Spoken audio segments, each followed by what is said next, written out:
Assalamualaikum, saya Aidil Farihin. Bersama dengan tetamu saya iaitu Saya Danish Putra. Farihin di sini. Jadi hari ini kita nak bincanglah sikit pasal isu semasa kat sini dan juga kesan-kesan terhadap kesempatan negara lah. Jadi sekali pengalaman aku sendiri masa darjah 5 dulu, aku pernah kena tipu tau. Ada satu kes, aku jual barang dekat atas talian lah. Jual barang apa? Tak ingat. Dah lama dah. Jadi 5 darjah 6 atas satu macam tu lah. Aku jual barang atas talian. Lepas tu ada orang ni, dia cakap lah dia daripada UK tu kan, dia orang Malaysia kan. Lepas tu cakap kan dia ambil barang tu, sepupu dia tak silap aku. And cakap lah kan dia ada masalah nak buat transaksi kewangan apa semua kan. Dia minta nombor bank aku, nombor bank. Lepas tu aku bagi lah kan. Lepas tu aku pakai biasa. Maksudnya kau ada telefon tapi kau tak ada pengetahuan pasal telefon langsung lah, sampai kau kena tipu semua ni. Bukan pengetahuan pasal telefon, tapi pengetahuan ilmu tentang masalah-masalah ICT lah kan. Jadi sama cerita balik lah kan. Lepas tu bila aku kena macam tu kan, kita pula tak beritahu kita punya mak ayah pasal kita punya masalah apa yang kita hadap ni. Jadi kita tak ada siapa-siapa nak tolong kita, nak cakap benda ni sebenarnya buruk ke, benda ni sebenarnya betul. Dan siapa nak tolong kita kan, nak beritahu masalah-masalah macam ni. Jadi ICT ni banyak masalah. Banyak jenis kan. Banyak gila. Antaranya lah isu dalam ceroboh halaman web ataupun URL. Ceroboh halaman web ni sebenarnya dia boleh menyebabkan keselamatan juga sebenarnya. Keselamatan cyber, dan dia boleh merosakkan sistem digital negara. Okay. Pada masa sama juga dia boleh merugikan ekonomi negara dengan menyebabkan kehilangan data daripada halaman-halaman web, macam kebocoran maklumat. Mungkin bang ada macam isu lain macam tu. Isu lain selain tu aku tahu juga pasal isu melayari laman sesawang ni. Dia boleh merosakkan kadang-kadang remaja sekarang. Contoh macam diorang pergi tengok apa ni, main gadget, diorang tengok website semua tu. Lepas tu bila diorang main website semua tu kan, diorang macam terjumpa link semua tu untuk tengok benda macam pornografi semua tu. So dia macam merosakkan lah hidup diorang ni.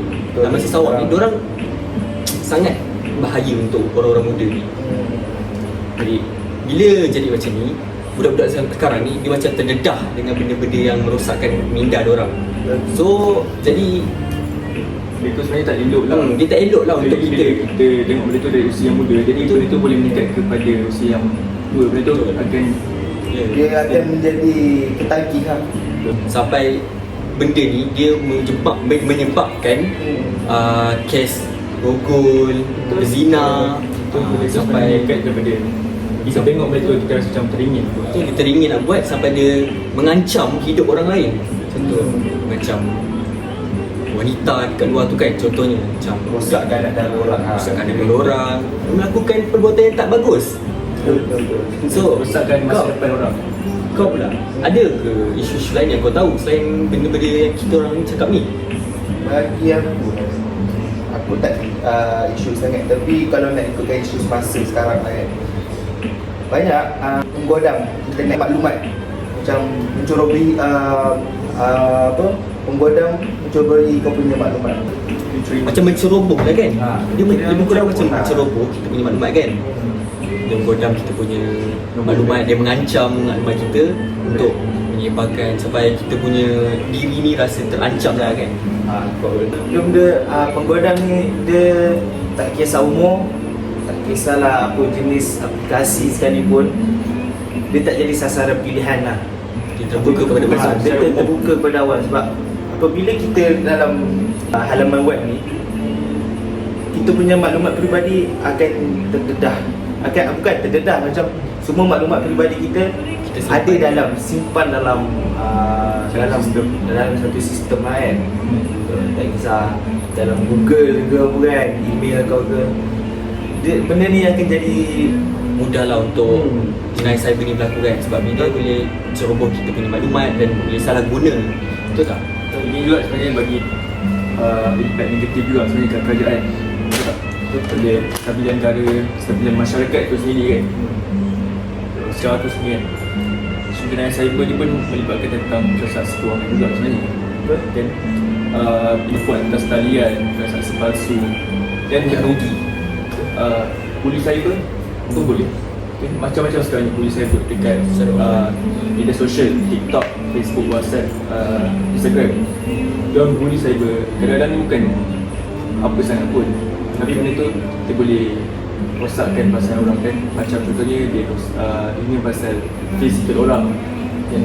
Ataupun kita hina orang tu daripada mana kan. Sekarang banyak polis Dengan cara lah kan, dengan cara orang komen-komen tu. Dia ni merugikan jugalah sebenarnya kepada, contoh macam transaksi kewangan kan. Kalau penjual dan pembeli, merugikan pembeli kan. Sebab diorang hilang Kenapa? duit. Macam mana boleh merugikan pembeli? Tak, contoh kaya saya ke atas talian. Dia jual benda tu sebenarnya tak ada pun. Dia kira secara atas talian. Jadi kita pembeli, kita nak beli benda tu. Kita contoh lah, benda tu RM100. Kita pun bayar RM100 atas talian. Tapi benda tu jalan tak dapat. Masa dia pun dia block kita. Dia beritahu blok Dia mengharapkan barang tu sampai tapi kita ditipu. Hilang lah duit kita. Macam bukan itu je, tapi ada juga isu plagiarism ataupun dikenali sebagai isu plagiat. So isu plagiat ni, dari plagiarism ni dia berlaku sebab negara kita ni biasanya dia macam banyak maklumat kan. So isu plagiat ni dia mengancam maklumat-maklumat kita dengan menyebarkan maklumat peribadi kita semua tu. So bila berlakunya benda macam ni, dia bagi impak yang buruk lah dekat masyarakat semua. Sampaikan kita nak percayakan satu maklumat tu pun kita macam ragu-ragu, macam betul ke ini maklumat yang betul? Sebab sebelum ni aku pernah dapat maklumat yang tak betul. Contohnya macam dia pernah kahwin dengan kakak aku, dia pernah kahwin dengan makcik aku, tapi tiba-tiba bila aku datang tak betul pun, tak ada pun. Jadi maklumat tu macam tak sahih langsung. Buatkan rakyat masyarakat. Aku pula isu boleh menjejaskan adalah hubungan harmoni antara Masyarakat. keluarga. Macam mana contoh kan? Contoh aku cakap kan, sekarang kan budak-budak obses, terlalu Mengharapkan kepada gadget, terlalu macam mana nak cakap kan, terlalu fokus kan dekat game, macam game, fokus kat phone, main phone, sampaikan Mak nak bagi makan, mak panggil pun tak dengar. tak hirau, tak dengar apa semua, Buat tak sibuk indah dengan kan. game. Sampai melawan cakap mak. So benda ni boleh merosakkan identiti hubungan antara dalam family. Gadget ni boleh merosakkan lah diri kita kalau kita guna gadget ni dari sejak awal kita kecil lagi. ingat tu. Tapi sebenarnya burukan lain lah kan. Macam dia bagi tekanan juga kepada yang orang-orang macam dia tak kuasai teknologi baru ni kan. Sebab makin lama, makin tahun berganti tahun, teknologi ni makin baru, Makin canggih. kan. Dia lagi kepada orang tua lah kan. Ni bila orang tua ni kadang-kadang dia tak tahu sangat apa benda-benda macam ni kan. Jadi kadang kita kan, kadang-kadang orang tua ni dia orang kat kampung, kita kat Mantap. Jadi dia orang tak ada siapa nak ajar dia orang pun kan. Kadang-kadang dia dia orang pun orang tua juga. Jadi siapa nak ajar dia orang? Diorang kurang lah apa ni, pengetahuan ilmu pasal gadget semua ni. Tapi tu tak ada penting kan. Saya benda tu penting, cuma bila kadang-kadang tu penjenayah cyber ni diorang gunakan WhatsApp juga untuk kadang-kadang bukan kerja. Kadang-kadang ICT ni dia boleh buat kita kena fokus. Keburukan ICT juga, dia membuatkan kita pengguna gadget jadi malas. Dia jadi malas sebab bila kita nak buat kerja kita tangguh. So bila tangguh dia jadi macam tak apalah, mungkin aku boleh buat hari lain. So bila tertangguh kita jadi tak buat sebab kita lebih fokuskan diri kita dekat gadget. bila kita main phone semua, kita hilang fokus juga. Contohnya macam bila dekat kelas kan, pelajar-pelajar kat kelas, bila lecturer diorang, pensyarah diorang tengah mengajar semua tu, lepas tu tiba-tiba mereka pun macam angkat phone tengok sampai hilang fokus. Betul tak? Korang pernah nampak kan? Diorang kadang-kadang rasa keburukan pun sebalik keburukan ada kebaikan juga. Betul. Contohnya ICT ni dalam kebaikan ni lah terhadap masyarakat kan. Dia boleh membuatkan penyebaran berita tu lagi senang kepada masyarakat. Contohnya kita tengok TV kan. Dulu-dulu ada juga macam kan TV lah. Dulu orang baca surat khabar kan. Dalam berita tu berita dia semalam. Tapi sekarang kita dah ada telefon. Contohnya kita buka Facebook. Terus berita tu terus sampai. Berita tu terus dapat maklumat terus baru, fresh, segar. Bukan itu saja, tapi ICT ni dia ada kebaikan lain juga. Macam bila kita nak cari maklumat, bila kita buat sesuatu kerja kan, so kita cari dekat Google, guna AI semua tu kan. Bila kita cari apa yang kita tak faham maksud tu, dia memudahkan juga kerja kita untuk selesaikan kita punya masalah atau isu dalam hidup kan. So ICT kebaikan ni juga, dia memudahkan kita dalam perniagaan. Sebab nak dikatakan sekarang semua belian semua ada dalam atas talian. Macam Belian atas talian. Lazada, Shopee, TikTok Shop, semua benda sekarang ni semua zaman Kita canggih. cari-cari, kita order Zaman memang add to cart, beli sampai. Macam tu. Senang ni. Sekarang ICT memang top. Memang bagi kerjasama yang mudah untuk zaman sekarang punya generasi kan. Yang malas tengok je, beli online kan, tak payah keluar, jimat masa, jimat minyak Naik duit lah kat situ. adalah kebaikan yang itu. Jadi apa macam korang kan, mesti ada cara kita nak tangani kesan negatif kat ICT kan. Macam kau sendiri ada kau punya kesan negatif, cara kita nak tangani kesan negatif tadi.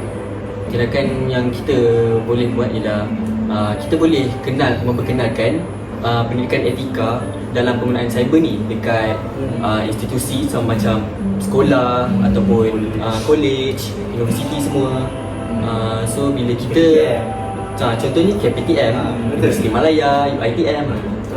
So bila kita memperluaskan ilmu etika penggunaan teknologi ni, dia lebih mudahkan kita untuk memberi untuk pelajar-pelajar semua untuk buat assignment, untuk tahulah tentang apa yang berlaku kan. So dia jadi macam lebih mudah lah diorang nak terima maklumat semua, faham apa yang secara online ni kan. Contohnya diorang juga boleh mengelak daripada kena tipu oleh jenayah cyber kan. Contoh bila diorang dapat email-email atau mesej yang macam mencurigakan, diorang boleh tahu, oh ini macam tak bagus, macam tak betul. So diorang pun mengelak daripada tekan benda-benda tu. Farin ada pendapat lain, tindakan lain yang boleh Tindakan bagi aku, tindakan yang patut dibuatkan oleh pihak atasan adalah yang mengkaji dan mewujudkan undang-undang cyber, cipta sebuah rangka undang-undang supaya dapat mencegah jenayah cyberbullying. Macam kalau ada macam cyber macam kalau ada kena cyberbully ke apa kan, patutnya pihak atasan ni perlu buat tindakan cepat supaya mangsa tu tidak buat Keadilan lah. keadilan lah kepada mangsa. macam lah kan. Terancam, rasa depression apa semua. Ada yang situasi belakang tu. apa dia? Ada yang di belakang. Diorang rasa macam ada orang dekat belakang diorang tu siapa. Betul. Tapi apa tindakan yang boleh dilakukan oleh pihak atasan? Contohnya pembuli tu dia kena dakwa. Kena dakwa lah supaya diorang tidak buat lagi lah kesilapan yang so diorang dapat ambil pengajaran. pengajaran lah. Betul. Tapi cara lain juga lah kan. Kita boleh memberi kesedaran melalui kempen, iklan kan. Kat TV sekalipun kan, kita boleh je iklankan kesedaran dalam dunia cyber ni sendiri kan, keburukan dia. Kadang-kadang tak ada siapa nak ajar kita pun, dia cara dia kan. TV ada je iklan-iklan yang boleh mengajar kita ilmu cyber ni sebenarnya. Tinggal tengok tak tengok je kan. Kadang-kadang kita malas nak belajar benda tu, kita scroll. Scroll. Jadi Saya rasa itu sajalah kan daripada kita, yang apa yang kita faham semua. Apa yang kita orang boleh faham, kita orang sampai kan, kita sampai sini je lah. Semoga kita jumpa lagi. So, Kita ada sikit lah lakonan-lakonan yang mungkin contoh-contoh lah kan, cara-cara serius lah, ada lah. Okay, kita tengok. Mari kita tengok. Alright.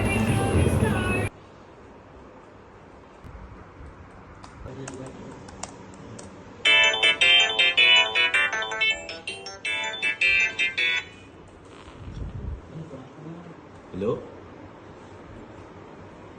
Ni Encik Muhammad Afras betul, Safwan ke?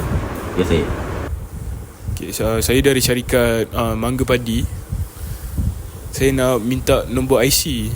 Encik boleh? Nombor IC saya nombor IC saya 052678. Okay, terima kasih. Seterusnya saya perlukan alamat Encik. Alamat saya dekat Taman Bangsawan kat Cemuk. Terima kasih Encik. Pakcik. Terima kasih Encik. Ya okey. Terima kasih ya.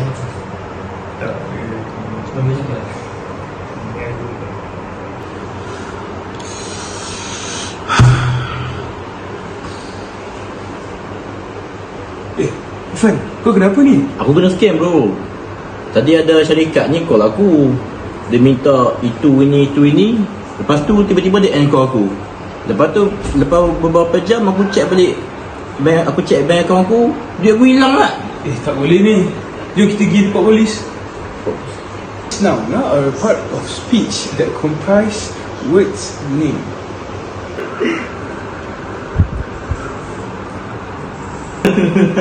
Apa dengar lah aku cakap mengajar. Lantak lah, tak apa-apa. Pelajar, sila ambil perhatian ya. Safwan, Ya? ambil perhatian. Awak tak ambil perhatian, saya buang awak dari kelas ni.